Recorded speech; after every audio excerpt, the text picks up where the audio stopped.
Hello and welcome back to our Business Resiliency series. I'm Ashley. And I'm Ariana. And we are very excited to be joined today by Tawana. How are you doing? Good. I'm healthy. I have a lot to be grateful for. So I'm good. No complaints. That's wonderful.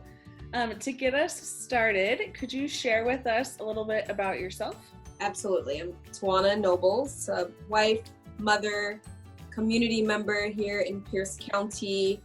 I'm currently the CEO of Tacoma Urban League, but prior to arriving here, I was an educator for a number of years. I think most importantly, because I know we'll be talking about resiliency, I am a woman who is resilient, a woman who has experienced many challenges in life and continues to persevere. Speaking of challenges, announced recently that I'm running for state senate, which is necessary in our community. Wonderful.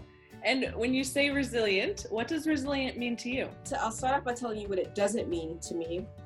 It doesn't mean not being honest about the challenges in front of me or others.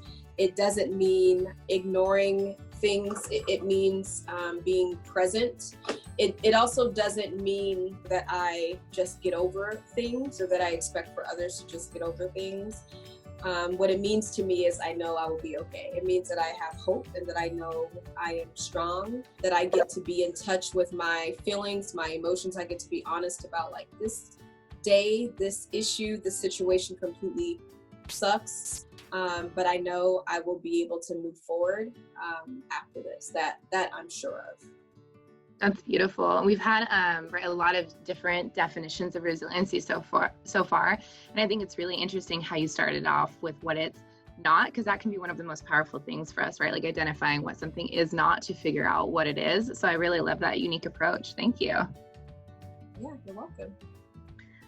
So you talked about like your background a little bit. You wear a lot of different hats in our Tacoma community, like a lot. Like you do I? You share with us some of the ways that you've kind of seen resiliency demonstrated, either just through people you work with, people you've seen, or through some of the people that you serve. Now is a very unique time because of the coronavirus pandemic. So I am seeing the community be resilient in a very unique way. And some of that is in the form of community leaders who have stepped up to provide, and leaders of all form, not just by title, right? But just community members who have determined that they can do something. And they know that we will survive this and they just want to step up and take action. So I have been very encouraged by the number of people who have created solutions to real problems. I've been able to work with a lot of healthcare providers. They work in just different industries, but it's important for them to get up and go to work. And so here at the Urban League, we're helping folks with transportation.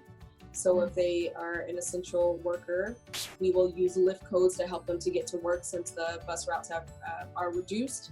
And a lot of folks are just terrified of just utilizing public transportation, so trying to reduce their risk. Just having the courage and the willingness to contact us and ask for a resource.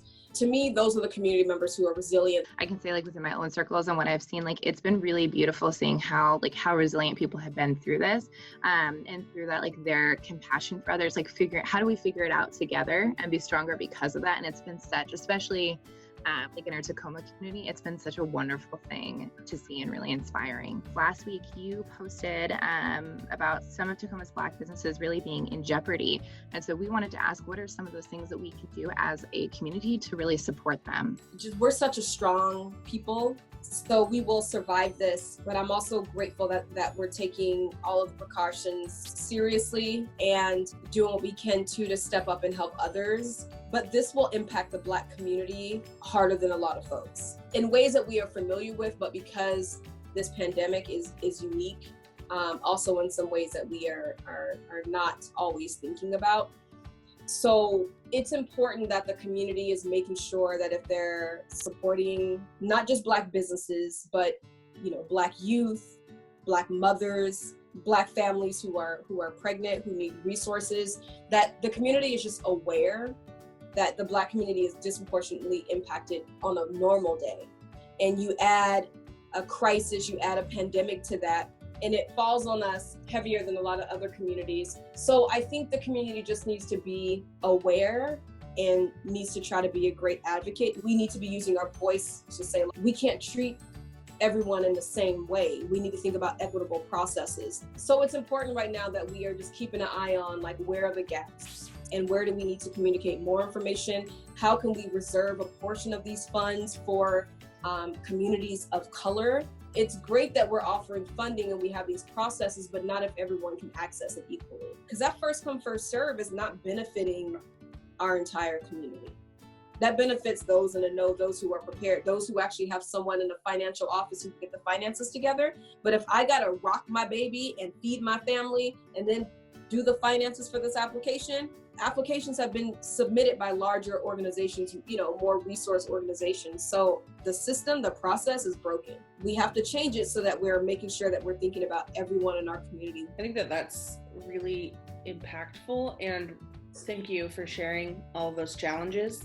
I think it's really important that everybody understand what's going on and that awareness piece. Moving into the next and final question, what are your top 2 tips for building resiliency as a person, a community, or as a business? I think just remain hopeful, and I mean that. I, especially in the last year, have really given myself permission to be where I am. So it is okay to say this, and I said this earlier, this sucks, this hurts, this makes me feel sad or angry. I don't think anything about running a business or being a business owner means I have to mask how I feel that day, but I have to have a skill set and give myself some resources, some tools, a network to help me to move past that in a time that works for me, so that I can be successful. And I think it's extra frustrating sometimes running an organization, like leading an organization as a person of color,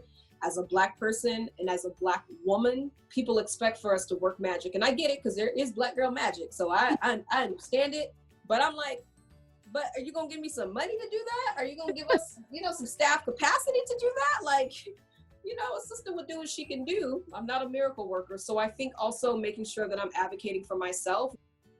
It may not exist now, but we will rebuild as a community. I honestly believe that. And I don't want folks who are running organizations that had to let people go to feel like they have failed.